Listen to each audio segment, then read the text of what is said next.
इस बार चारधाम यात्रा में बनेगा नया रिकॉर्ड। चारधाम यात्रा में करीब 24 लाख श्रद्धालु पहुंचे।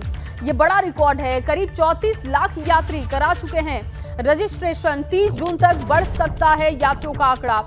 वहीं दूसरी तरफ चारधाम यात्रा में मरने वालों की संख्या भी लगातार बढ़ती जा रही है और देखिए मृतकों की संख्या अब 225 के करीब पहुंची।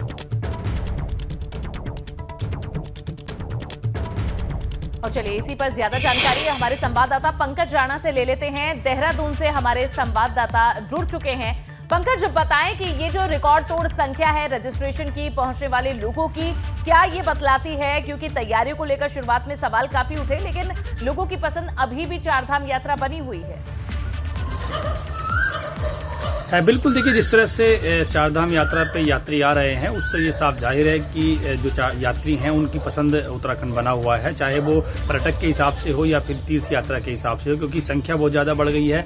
कल तक का जो शाम तक का डेटा था वो 23.5 लाख के करीब था यात्रियों का, और ये माना जा रहा है कि ये आज लगभग 24 लाख तक पहुंच जाएगा। यानी कि 24 लाख यात्री उत्तराखंड में यात्रा कर चुके हैं, और यही जो पंजीकरण की संख्या की बात की जाए तो लगभग 34 लाख के करीब जो संख्या है पंजीकरण की वो हो चुकी है। तो इन तमाम चीजों को देखकर कहा जा सकता है कि यात्रियों का जो रुझान है वो लगातार चारधाम यात्रा की ओर बढ़ रहा है, क्योंकि पिछले 2 सालों से कोविड की वजह से यात्रा नहीं हुई थी, और 2019 में जो यात्रा हुई थी उसमें टोटल जो यात्री थे वो 34 लाख के करीब ही उत्तराखंड में चारधाम यात्रा में आए थे। लेकिन इसमें शुरुआती 1.5 महीने में ही जो संख्या है वो 24 लाख से ऊपर पहुंच गई है, और ये माना जा रहा है कि इस बार जो संख्या है ये 1 करोड़ से ऊपर पहुंच जाएगी, क्योंकि बरसात का सीजन शुरू होने जा रहा है और अधिकतर यात्री जो हैं वो ये चाह रहे हैं कि बरसात का सीजन शुरू होने से पहले ही यात्रा कर ली जाए। इसलिए जून का जो ये वाला सप्ताह चल रहा है यानी कि 30 जून तक यात्रियों की संख्या और ज्यादा बढ़ने की उम्मीद है, क्योंकि रजिस्ट्रेशन की संख्या लगातार बढ़ रही है। और यह भी बताया जा रहा है कि 30 जून तक जो रजिस्ट्रेशन के स्लॉट है वो बुक हो चुके हैं। केदारनाथ, बद्रीनाथ, यमुनोत्री और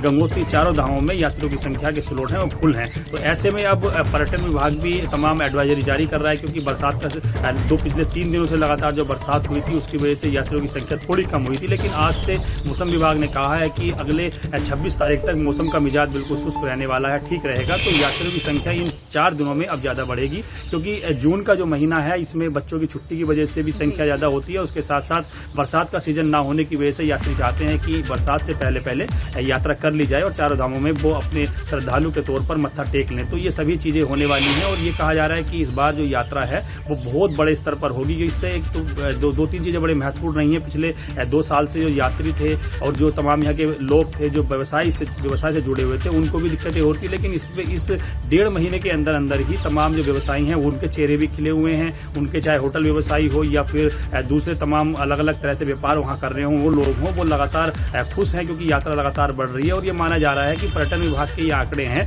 कि जून के 30 जून तक जो संख्या है ये लगभग इसी महीने 30 लाख तक यात्रियों की पहुंच जाएगी, और इसमें यात्रियों को सुविधा देने के लिए और भी लगातार प्रयास किए जा रहे हैं और कोशिशें की जा रही है कि पर्यटन विभाग ने एक एडवाइजरी ये भी जारी की है कि आपदा प्रबंधन विभाग और पीडब्ल्यूडी ऐसे अति संवेदनशील पॉइंट चिन्हित कर ले जहां पर लैंडस्लाइड की बरसात में दिक्कत होती है, ताकि यात्रियों को बता दिया जाए कि इन स्थानों पर इस तरह की प्रॉब्लम आ सकती है, तो यात्रा उसी हिसाब से यात्री करे। तो ये तमाम चीजें हो रही हैं और यात्रा बिल्कुल पंकज, बहुत शुक्रिया आपका।